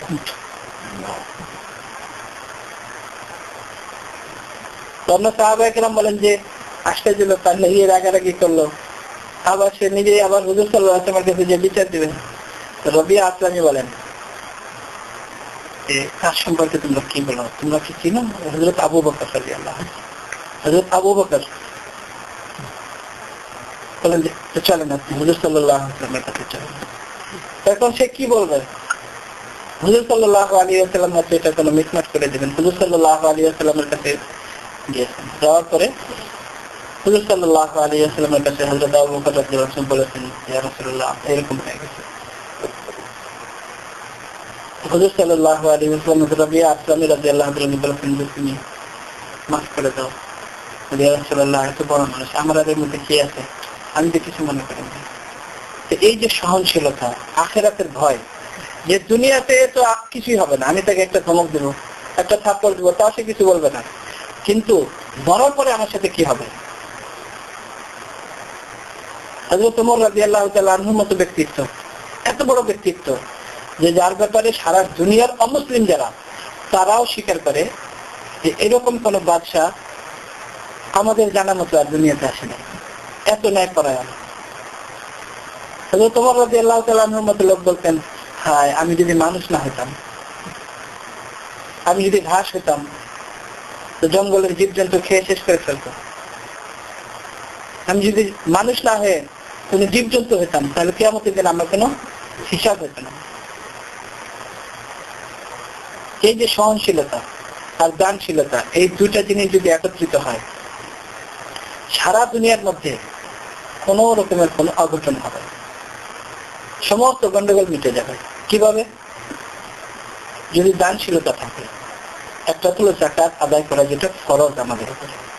যারা ধনী ব্যক্তি তারা যদি তাদের যাকাত ঠিক মতো আদায় করে তো তার প্রতিবেশী যারা আছে আশেপাশে তাদের মধ্যে আদায় করবে, প্রথম যাকাত বিতরণ করবে, দেখানোর জন্য না, ছবি তোলানোর জন্য না। যাকাত দিবে, তার উপর যাকাত হয়তো দেখা গেছে তার উপরে যাকাত হবে 1 কোটি 2 কোটি টাকা, সে মনে করে 2000 শাড়ি কাপড় বিতরণ করলে আমার যাকাত আদায় হয়ে গেল, তাও আবার ছবি তুলতে হবে। শুধু তাই নয়, ওই ছবি তুলতে হবে, আবার নেওয়ার জন্য যারা আসবে তাদের মধ্যে 2-4 জন মারা যাবে, পদদলিত হয়ে মারা যাবে, পুলিশ লাঠি চার্জ করবে। অথচ এটা হলো আমার একটা ইবাদত। যেমন নামাজ আমার উপরে ফরজ, ঠিক যাকাত আমার উপরে ফরজ। যাকাত আদায় করা ওই অসহায় ব্যক্তির কাছে পৌঁছে দেওয়া, যে যাকাত পাওয়ার উপযুক্ত, যে যার প্রাপ্য তার কাছে পৌঁছে দেওয়া, এটা হলো আমাদের। তারা আসবে, তাদের উপর লাঠি চার্জ করবে পুলিশ, তাদের মধ্যে মারা যাবে, এটা ইবাদত। যদি আজকে আমাদের যারা মুসলমান তারা যদি সারা দুনিয়াতে তারা যদি ঠিক মতো তাদের যাকাত যেভাবে দেওয়া উচিত সেইভাবে দিত, আদায় করত, তাহলে কমপক্ষে এটা তারা আমরা বলতে পারবো না যে একেবারে সমগ্র দুনিয়াতে মুসলমানদের মধ্যে দারিদ্রতা শেষ হয়ে যাবে, এটা তার বলা যাবে না। কিন্তু কমপক্ষে ওই সমস্ত দরিদ্র ব্যক্তি, গরিব ব্যক্তি যারা কোনো বড় লোকের আশেপাশে থাকে তারা কখনো ওই বড় লোকের শত্রু হবে না। তারপর তারা সবাই জানবে যে সে তো তার টাকা পয়সা যা আল্লাহ তাকে দিয়েছে তার যাকাত আমাদেরকে সে দেয়, আমরা অসহায় আমাদেরকে সে সবসময় দেয়। একটা হলো যাকাত যেটা ফরজ, আর এছাড়া দানশীলতা ভিন্ন জিনিস। যাকাত দিলে সে দানশীল হয়। যাকাত তো আদায় করা ফরজ, এছাড়া আল্লাহ তাআলা তার উপর যে অনুগ্রহ করেছে, ধন সম্পদ দিয়েছে, সেগুলো অসহায় গরিব বিভিন্ন সময় যারা আসে তাদেরকে যদি দেয়, তাহলে এই মালদার এই ধনী ব্যক্তির ঘরে যদি কখনো ডাকাত আসে তাহলে তার পুলিশের আশ্রয় নিতে হবে না। পুলিশ ডাকতে হবে না। এই সমস্ত তার আশেপাশে যে সমস্ত গরিব ব্যক্তি, তারাই তার প্রোটেকশনের জন্য যথেষ্ট। তারা তার শত্রু হবে না, বরং তার এরকম বন্ধু হবে যে তার জীবন রক্ষা করার জন্য এরা সবসময় চেষ্টা করবে। একে বাঁচিয়ে রাখলে আমাদেরই লাভ।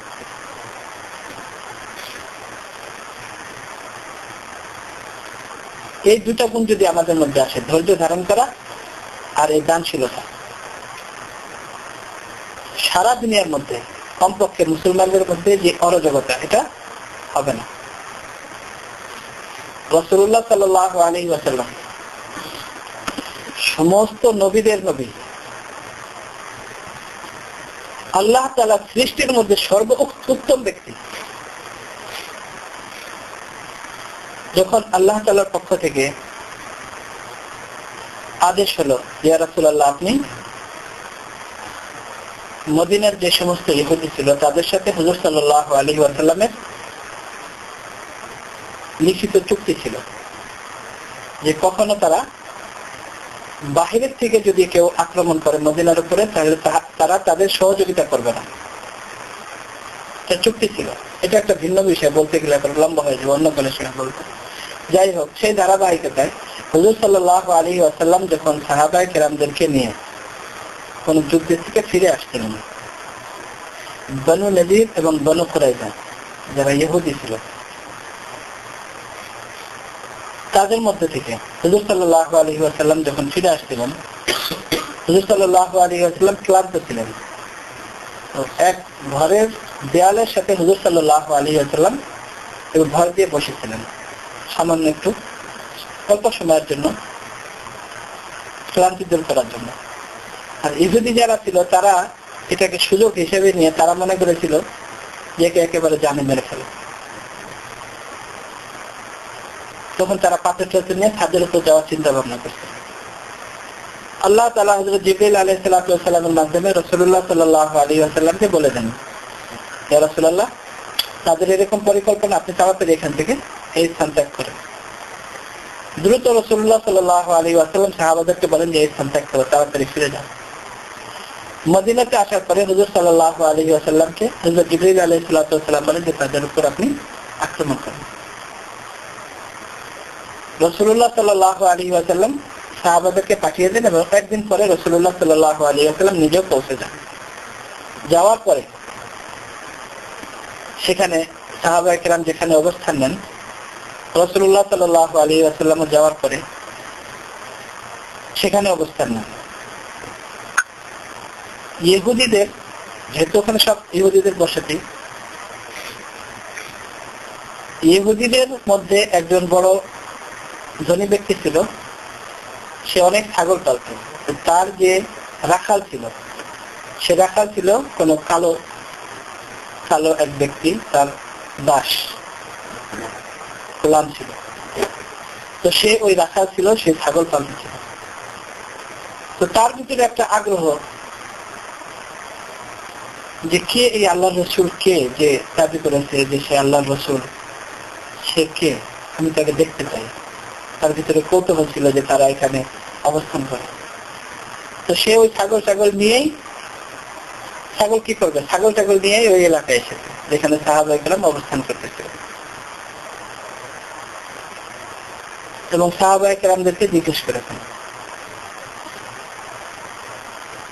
যে আপনাদের সে লিডার কোথায়, যাকে আপনারা আল্লাহর রাসূল বলেন, তিনি কোথায়?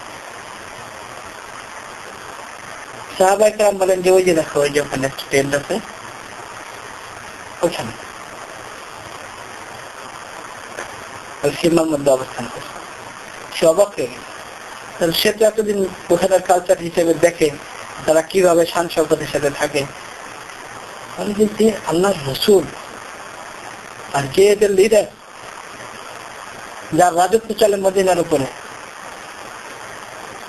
এইখানে এইভাবে, আর আমাকে এইভাবে অতি সহজে দেখা দিলে যে ওখানে যাও, ওখানে গেলে দেখতে পাবে কোনো গাছ নাই, পাহাড় নাই, কোনো কিছু নাই, আর কত তো যুদ্ধের ময়দানে, তারপরে কোনো পাহাড় নেই, আমাকে বললো যে যাও, ওখানে যাও, দেখো। তো সে হুজুর সাল্লাল্লাহু আলাইহি ওয়াসাল্লামের সাথে যে দেখা করলো, এবং দেখা করার সাথে সাথে হুজুর সাল্লাল্লাহু আলাইহি ওয়াসাল্লামের সাথে ঈমান নিয়ে আসলো।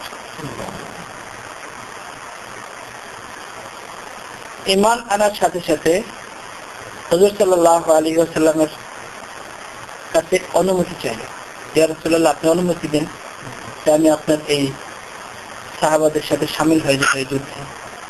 হুজুর সাল্লাল্লাহু আলাইহি ওয়াসাল্লাম বললেন যে তোমার প্রথম কাজ হলো তোমার কাছে যে আমানত, ওই আমানত তাকে ফেরত দিয়ে আসা।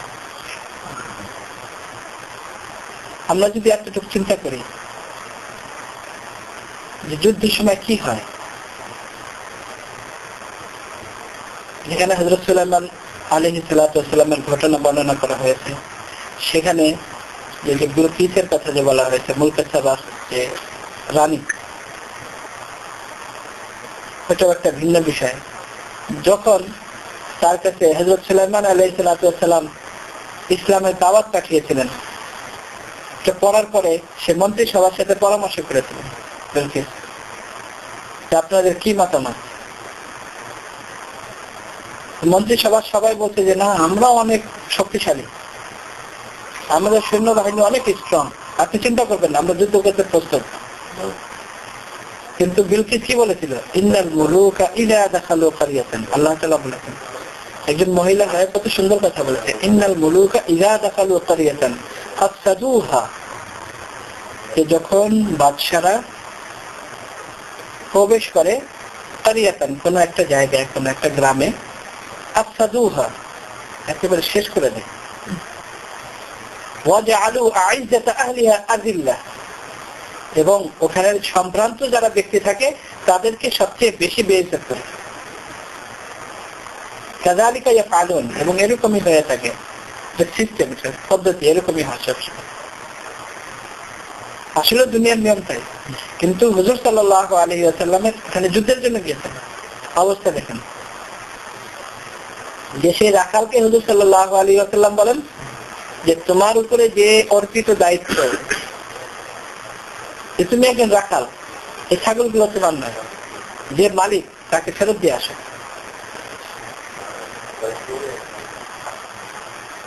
সে ওই ছাগলগুলো ফেরত দিয়ে আসে। আর এটা তো তখন এমন সময়, এমন অবস্থা যখন সাহাবায়ে কেরামের কাছেও এরকম কিছু নাই, এতগুলো ছাগল একসাথে পাওয়া এবং যুদ্ধের ময়দানে পাওয়া, এটা তো আরো বিরাট ব্যাপার। কিন্তু হুজুর সাল্লাল্লাহু আলাইহি ওয়াসাল্লাম বলেন ফেরত দিয়ে আসা। ফেরত দিয়ে আসার পরে হুজুর সাল্লাল্লাহু আলাইহি ওয়াসাল্লাম অনুমতি দিয়েছেন, শুধু অনুমতি দেন নাই, শুভ সংবাদ দিয়েছেন, এই ব্যক্তি জান্নাতি। শুভ সংবাদ দিয়েছেন যে এই ব্যক্তি জান্নাতি। এবং এই ব্যাপারে এই যে আমরা সবসময় তাবলীগের বয়ানের ভিতরে শুনি না, যে এরকমও ব্যক্তি আছে যে ইসলাম গ্রহণ করার পরে তার এক ওয়াক্ত ফরজ নামাজ পড়ার সুযোগ হয় নাই, কিন্তু তারপরে দাওয়াতের কাজে সে শামিল ছিল। এই ব্যক্তি হলেন এই সাহাবী। তাকে হাদিসের ভাষায় রাঈ আসওয়াদ বলা হয়। রাঈ মানে হলো রাখাল, আসওয়াদ মানে হলো কালো, কালো রাখাল। তো হাদিসের ভিতরে তার নাম বলা হয় না, বরং রাঈ আসওয়াদ, সে কালো গোলাম হিসেবে তাকে উল্লেখ করা হয়েছে। যে এক ওয়াক্ত ফরজ নামাজ ফরজ হয়নি তার উপরে, এখনো ওয়াক্ত হলে তো নামাজ ফরজ হবে, মুসলমান হয়েছেন মাত্র। আর আল্লাহ রাসূল সাল্লাল্লাহু আলাইহি ওয়াসাল্লাম ইরশাদ করেছেন, আল ইসলামু ইয়াহদিমু মা কানা ক্বাবলা, যে ইসলাম যদি কেউ গ্রহণ করে তো এর আগে সে যত রকমের চুরি, ডাকাতি, অন্যায় যা কিছু করেছে সবকিছু শেষ। ইয়াহদিমু মা কানা ক্বাবলা, তার পিছনে সব গুনাহ মাফ হয়ে গেছে। ঠিক ওই ব্যক্তির অবস্থা হলো এমন যে তার মায়ের পেট থেকে এখন জন্ম নিয়েছে, এরকম নিষ্পাপ। ঠিক এই ফজিলত কিন্তু হাজির জন্য, যে হজ করে আসবে। মান হাজ্জা ওয়ালাম ইয়ারফুস ওয়ালাম ইয়াফসুক রাজআ কায়াউমিন ওয়ালাদাতহু উম্মুহ, সেম ফজিলত। যদি কোনো ব্যক্তি ইসলাম গ্রহণ করে তাহলে তার পিছনে সব গুনাহ মাফ হয়ে যাবে। যদি কোনো ব্যক্তি হজ করে এবং এই হজের সময় যদি সে কোন রকমের কোন গালি গালাজ বা অপরাধমূলক কোন কাজ না করে থাকে শরীয়তের দৃষ্টিতে, রাজআ, সে ফিরে আসলো, রাজআ কায়াউমিন, এরকম দিনের মতো, ওয়ালাদাতহু উম্মুহু, যে তার মা তাকে প্রসব করলো। এরকম নিষ্কর্ষ ছিল। এই সাহাবীর কথা বলা হয়েছে রাঈল আসওয়াদ। এটা হলো হুজুর সাল্লাল্লাহু আলাইহি ওয়াসাল্লামের শিক্ষা, এবং এটাই হলো সাহাবায়ে কেরামের শিক্ষা, এবং এটাই হলো দ্বীনি মাদ্রাসার শিক্ষা। এটাই হলো দ্বীনি মাদ্রাসার শিক্ষা।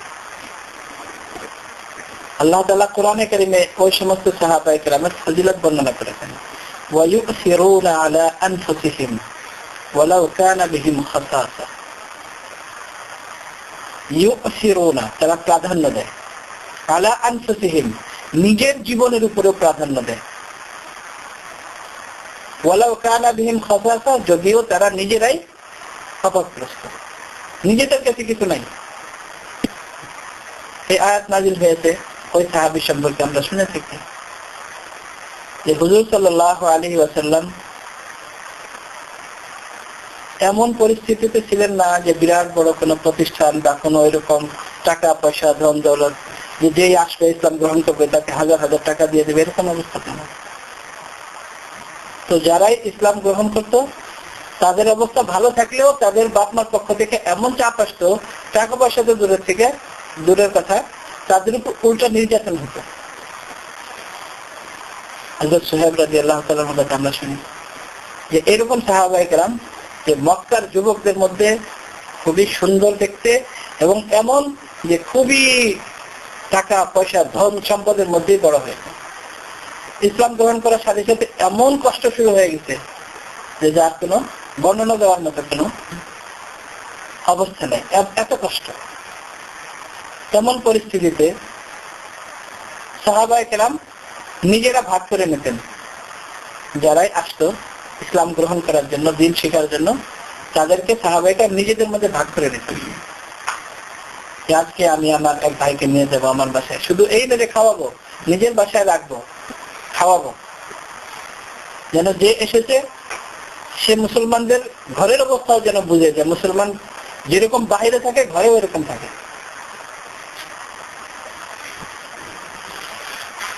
মুসলমানের অবস্থা বাইরে যা থাকবে ঘরেও তাই থাকবে,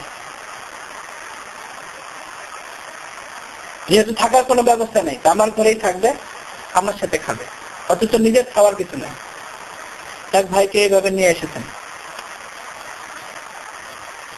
ওই সময় তো এরকম ইলেকট্রিসিটি ছিল না, তেল দিয়ে বাতি জ্বালানো হতো, চেরাক জ্বালানো হতো। এখন খাবার এত অল্প, স্ত্রীকে জিজ্ঞেস করেছেন যে কি অবস্থা, বলে যে বাচ্চাদের খাওয়ালে আমাদের হবে না, আর আমাদের খাওয়া হলে বাচ্চাদের হবে না। বলে যে আমাদেরও দরকার নেই, বাচ্চাদেরও দরকার নেই, বাচ্চাদেরকে কোনোভাবে ঘুম পড়ে দাও, আর আমাদেরও দরকার নেই। যে ভাইকে আমরা নিয়ে এসেছি মেহমান, তাকে খাওয়াবো। আর আরবের রীতি অনুযায়ী মেহমানের সাথে বসতে হয়, খাবার এত অল্প যে মেহমানের সাথে বসলে আমি যদি কিছু খাই তাহলে মেহমানের হবে না। তো সেই হিসেবে বলেছে যে যখন খাবার পেশ করা হবে তখন কোনো বাহানায় যে বাচ্চি আছে এটা বন্ধ নিভিয়ে দেওয়া হবে, অন্ধকারে মেহমান খেতে থাকবে, মেহমান তার বুঝতে পারবে না।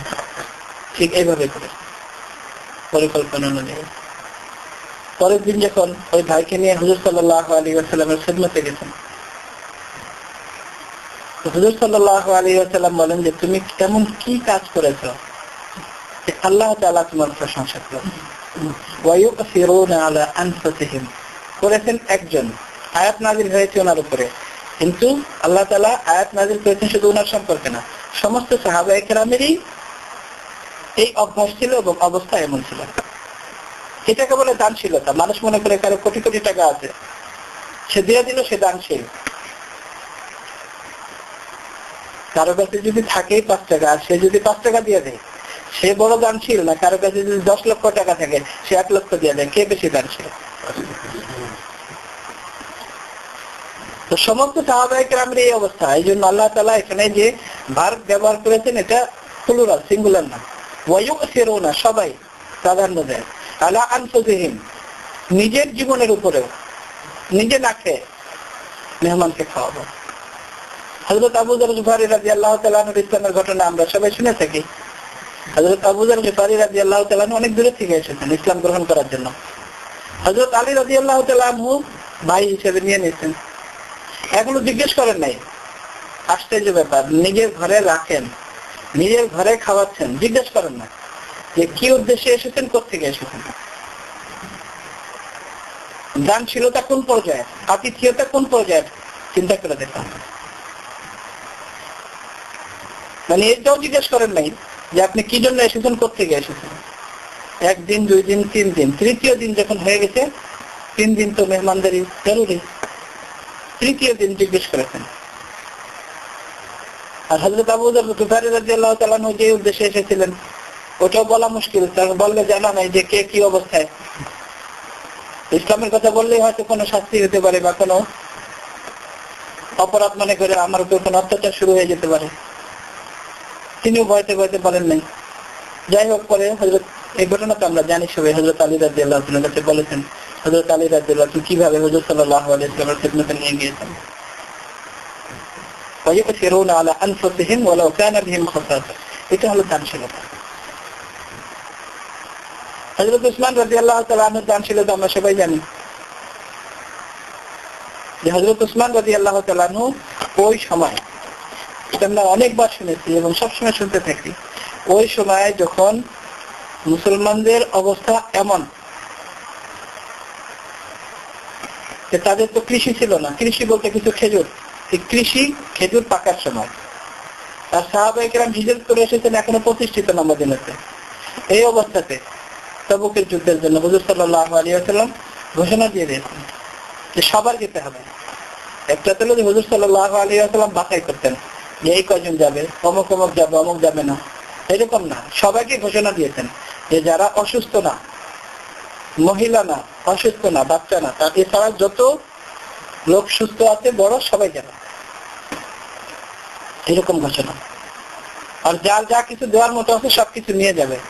এই পরিস্থিতি হযরত উসমান রাদিয়াল্লাহু তাআলা আনহু, যখন সাহাবায়ে কেরামের দেওয়ার মতো কিছু ছিল না, যাওয়ার মতো কিছু ছিল না, এমনকি তাদের যে বাহন যেটা ছিল উটও ছিল না তাদের কাছে যাওয়ার মতো পর্যাপ্ত। এই অবস্থাতে হযরত উসমান রাদিয়াল্লাহু তাআলা আনহু 350, একটা বাতে 400, একটা বাতে 500, শুধু উট নয়, হামান সহ আল্লাহর কাছে দিয়ে দিয়েছেন।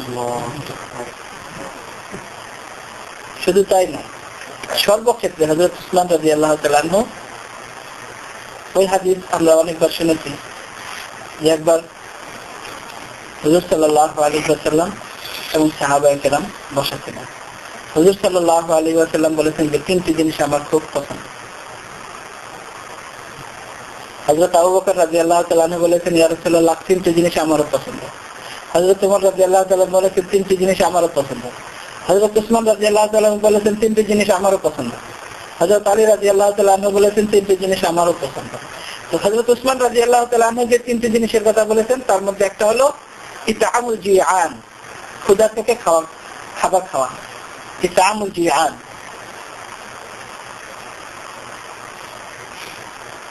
মানে ক্ষুধা থেকে খানা খাওয়ানো, এটা আমার পছন্দ, মানে খাওয়ানো পছন্দ।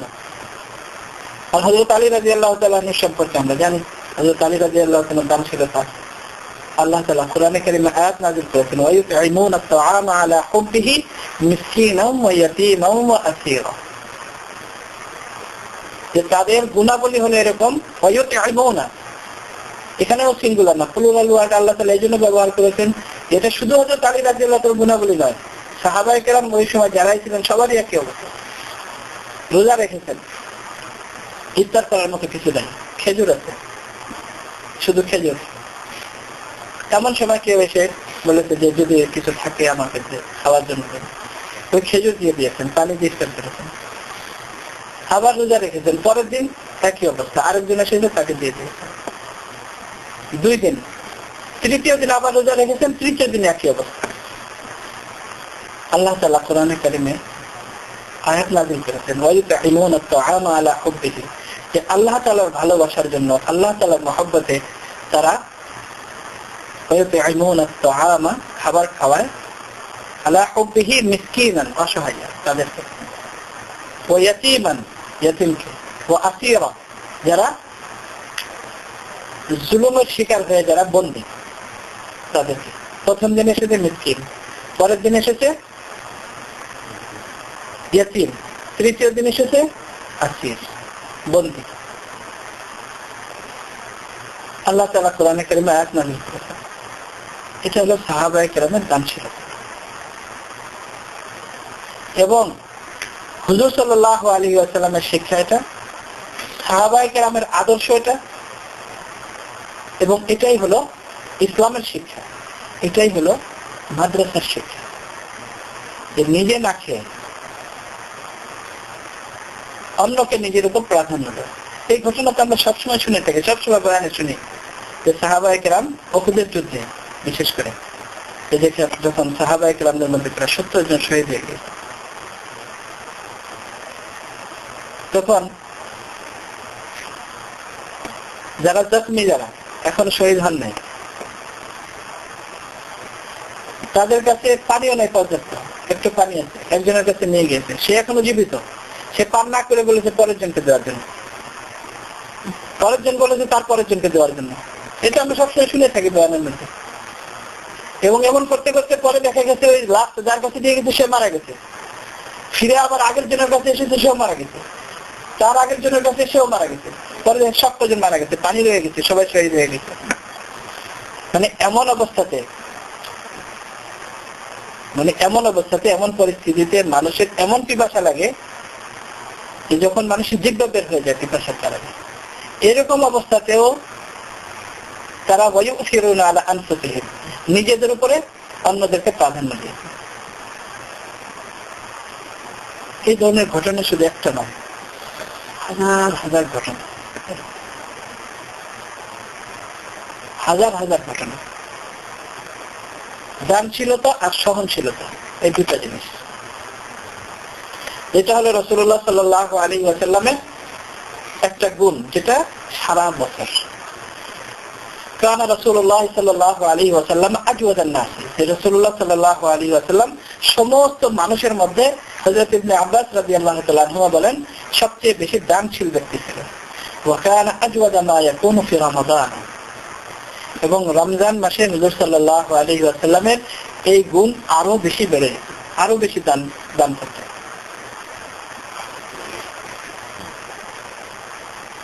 কেন? হিনা ইয়ালকাহু জিবরিল, হযরত জিবরিল আলাইহিস সালাতু ওয়াস সালামকে যখন দেখতেন। এখানে মুহাদ্দিসিন লিখেছেন যে এই জন্য যে আল্লাহ তাআলার পক্ষ থেকে হযরত জিবরিল আলাইহিস সালাতু ওয়াস সালামও অনেক দানশীল।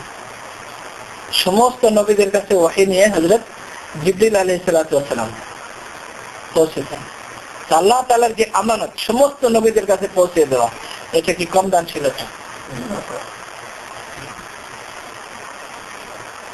এবং হযরত জিবরিল আলাইহিস সালাতু ওয়াস সালামকে দেখলে হুজুর সাল্লাল্লাহু আলাইহি ওয়াসাল্লামের এই গুণ আরো বেশি বেড়ে যাবে। এবং প্রতি রমজানে ফি কুল্লি লাইলাতিন, প্রতি রাতে, অর্থাৎ হযরত জিবরিল আলাইহিস সালাতু ওয়াস সালাম প্রতি রাতে আসতেন। ফায়ুদারিসুহু আল কুরআন, কুরআনে কারীম বিনিময় করতেন, কোরআনে কারীম বিনিময় করতেন। একটা তো হলো রমজান মাস, কোরআনে কারীম বিনিময় করতেন।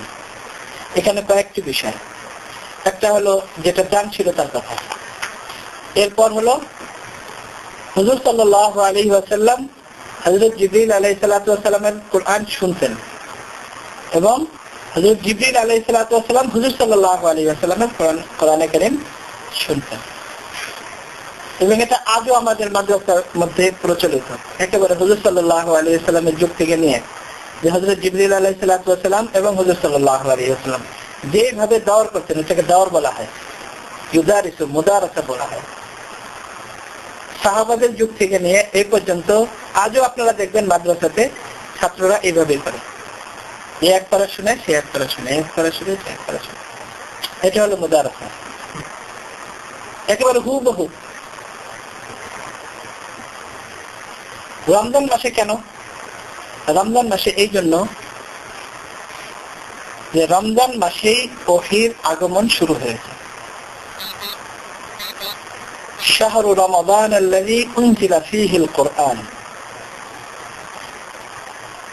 আল্লাহ তাআলা বলেন শাহরু রমাদান, রমজান মাস, উনজিলা ফীহিল কুরআন, যার মধ্যে কোরআন অবতীর্ণ করা হয়েছে। ফীহি হুদাল লিন-নাস ওয়া বায়িনাতিন মিনাল হুদা। এই কোরআনে কারিমের মধ্যে সমস্ত মানুষের জন্য হিদায়াত। এই যে শাহরু রমাদান, রমজান মাসে কোরআনে কারিম নাযিল হয়েছে। এই আয়াতে, অন্য আয়াতে আল্লাহ তাআলা ইরশাদ করেছেন ইন্না আনজালনাহু ফি লাইলাতিল কদর।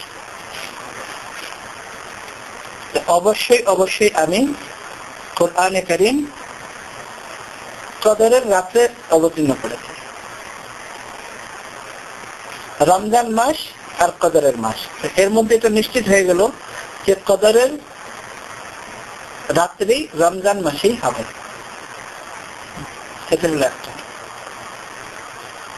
যে কদরের রাত্রি রমজান মাসেই হবে, এর দ্বারা এটা পরিষ্কার হয়ে গেল।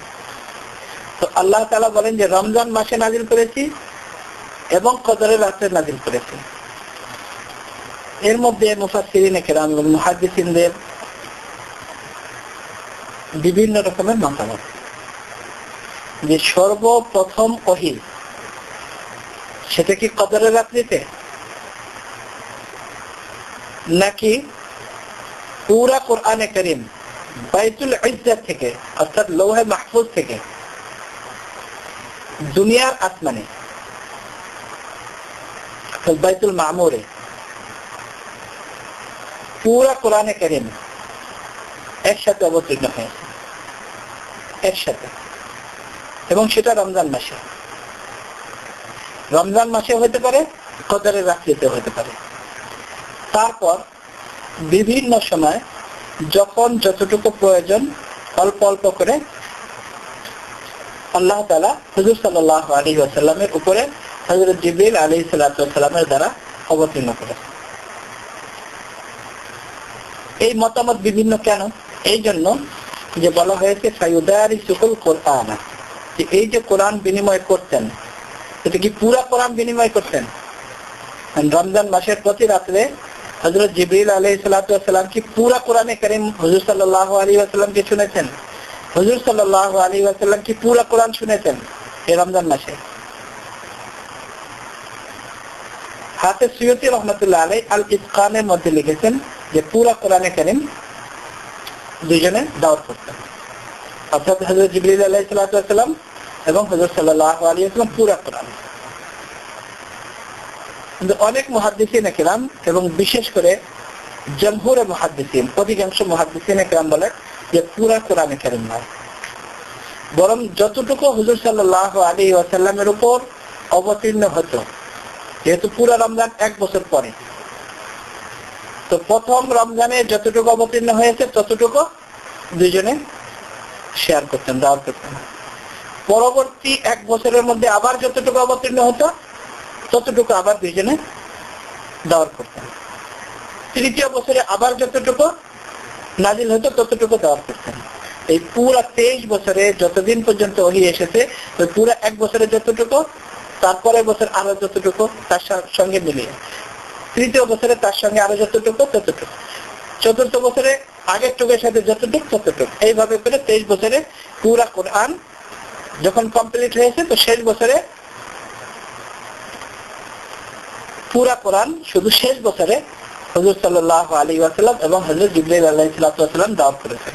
আর এর আগে যে বছরে যতটুকু অবতীর্ণ হয়েছে ততটুকু। এর পিছনে যদি কারো প্রশ্ন থাকে যে এর যুক্তি কি, এর সবচেয়ে বড় যুক্তি হলো যে যেহেতু বিভিন্ন সময় রাসূলুল্লাহ সাল্লাল্লাহু আলাইহি ওয়াসাল্লাম ওহীর অপেক্ষা করতেন, যেমন হযরত আয়েশা সিদ্দিকা রাদিয়াল্লাহু তাআলা আনহার ইফকের যে ঘটনা, হযরত আয়েশা সিদ্দিকা রাদিয়াল্লাহু তাআলা আনহা হুজুর সাল্লাল্লাহু আলাইহি ওয়াসাল্লামের সাথে সফরে ছিলেন। সফর থেকে ফেরার সময় হযরত আয়েশা সিদ্দিকা রাদিয়াল্লাহু তাআলা আনহার হার হারিয়ে যায়। হারিয়ে যাওয়ার পরে হযরত আয়েশা সিদ্দিকা রাদিয়াল্লাহু তাআলা আনহা তালাশ করতেছিলেন আর হুজুর সাল্লাল্লাহু আলাইহি ওয়াসাল্লাম খেয়াল করেন না, সাহাবায়ে কেরাম সবাই চলে গেছে। হযরত আয়েশা সিদ্দিকা রাদিয়াল্লাহু তাআলা আনহা যখন দেখেছেন একটু একটু আলো হয়ে গেছে, যেহেতু শেষ রাত্রে সবাই সফর শুরু করতেন, যার কারণে অন্ধকারে কেউ বুঝতে পারেন না, একটু একটু আলো হয়ে গেছে। হযরত আয়েশা সিদ্দিকা রাদিয়াল্লাহু তাআলা আনহা তখন পেরেশান হয়ে গেছেন, আমি কি করব। তো তিনি বুদ্ধির সাথে কাজ করেছেন যে যে জায়গায় ছিলেন ওই জায়গায় যে চাদর দিয়ে ঢেকে বসে আছেন, যে হয়তো তালাশ করলে আমাকে যেন এখানেই পায়। এটা তো আবার একটা ভিন্ন ঘটনা, যাই হোক অনেক লম্বা ঘটনা। তো পরবর্তীতে দুইজন সবসময় একটা গ্রুপ থাকে যেটা একেবারে সৈন্যদের পিছনে থাকে, যে আমাদের আগে যারা ছিল তাদের কোনো মাল টাল কোনো কিছু পড়ে আছে কিনা। তো দুইজন সাহাবায়ে কেরাম পিছনে ছিলেন, তারা দেখেছেন এরকম একটা লোক শোয়া। দেখার পরে তারা বুঝেছেন যে হযরত আয়েশা সিদ্দিকা রাদিয়াল্লাহু তাআলা আনহা, যেহেতু হযরত মিসতাহ রাদিয়াল্লাহু তাআলা আনহু যিনি পর্দার আয়াতের আগে হযরত আয়েশা সিদ্দিকা রাদিয়াল্লাহু তাআলা আনহাকে ছোটবেলা থেকে দেখেছেন। হযরত আবু বকর সিদ্দিক রাদিয়াল্লাহু তাআলা আনহুর ভাগিনা, তো ভাগিনা হলে বোনের ছেলে, আর হযরত আবু বকর রাদিয়াল্লাহু তাআলা আনহুর মেয়ে, তো ছোটবেলা থেকে আগে থেকে ছিলেন। আর তখন পর্দার আয়াত নাজিল হয় না, আগে যখন দেখেছেন, যার কারণে হযরত মিসতাহ রাদিয়াল্লাহু এবং অন্য যে সাহাবী ছিলেন তারা চিনে ফেলেছেন। যাই হোক, তো চিনার কারণে তারা উটের পিঠে বসিয়ে তারা ওই জায়গায় নিয়ে গিয়েছেন। তারপরে মুনাফিকিনরা বিভিন্ন রকমের অভিযোগ, বিভিন্ন রকমের খারাপ অনেক কিছু তারা রটিয়েছিল। তো সেই হিসেবে হুজুর সাল্লাল্লাহু আলাইহি ওয়াসাল্লামেরও অনেক বেশি মন খারাপ ছিল। হুজুর সাল্লাল্লাহু আলাইহি ওয়াসাল্লাম বড় বড় সাহাবায়ে কেরামদের মধ্যে অনেকের সাথে পরামর্শ করেছেন, কিন্তু শেষ পর্যন্ত হুজুর সাল্লাল্লাহু আলাইহি ওয়াসাল্লাম হযরত আয়েশা সিদ্দিকা রাদিয়াল্লাহু তাআলা আনহাকে হযরত আবু বকর রাদিয়াল্লাহু তাআলা আনহুর বাসায় পাঠিয়ে দিয়েছিলেন। পাঠিয়ে দেওয়ার পরে ওহীর অপেক্ষা করছিলেন। তো যদি হুজুর সাল্লাল্লাহু আলাইহি ওয়াসাল্লাম পুরো কোরআন যদি দাওর করতেন, তাহলে তো যত আহকাম ছিল সব আগে থেকে জানতেন। এটা শুধু আমি একটা ঘটনা বললাম, এটা শুধু একটা নয়, আরো এরকম অনেক ঘটনা। যেরকম তবুকের যুদ্ধে যে 3 জন সাহাবায়ে কেরাম যাননি, ওয়া সালাসাতুল লাযিনা খুল্লিফু, যে 3 জন ব্যক্তি যারা ছিলেন, যারা মানে মুনাফিক না, সাহাবী হওয়া সত্ত্বেও যারা ওই যুদ্ধে যেতে পারেননি। তো তারা হুজুর সাল্লাল্লাহু আলাইহি ওয়াসাল্লামের সামনে এসে তাদের আপত্তি বর্ণনা করেছেন এবং তারা স্বীকার করেছেন যে ইয়া রাসূলুল্লাহ, এই কারণে আমার এইরকম হয়ে গেছে এবং আমার এটা ভুল। হুজুর সাল্লাল্লাহু আলাইহি ওয়াসাল্লাম তখন ওহীর অপেক্ষা করেছেন। এটা একটা বড় লম্বা ঘটনা, কোরআনে কারিমে আল্লাহ তাআলা বর্ণনা করেছেন। তো এই ধরনের আরো অনেক ঘটনা আছে যে হুজুর সাল্লাল্লাহু আলাইহি ওয়াসাল্লাম ওহীর অপেক্ষা করেছেন।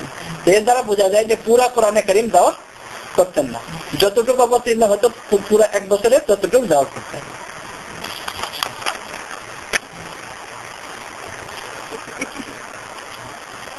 মুহাদ্দিসিনে কেরাম এই যে দাওয়াত করা, কোরআন বিনিময় করতেন, এর হিকমত সম্পর্কে বলেছেন যে একটা হলো যে এইভাবে যদি দাওয়াত করা হয় তাহলে কোরআন আরো ইয়াদ বেশি পাক্কা হয়।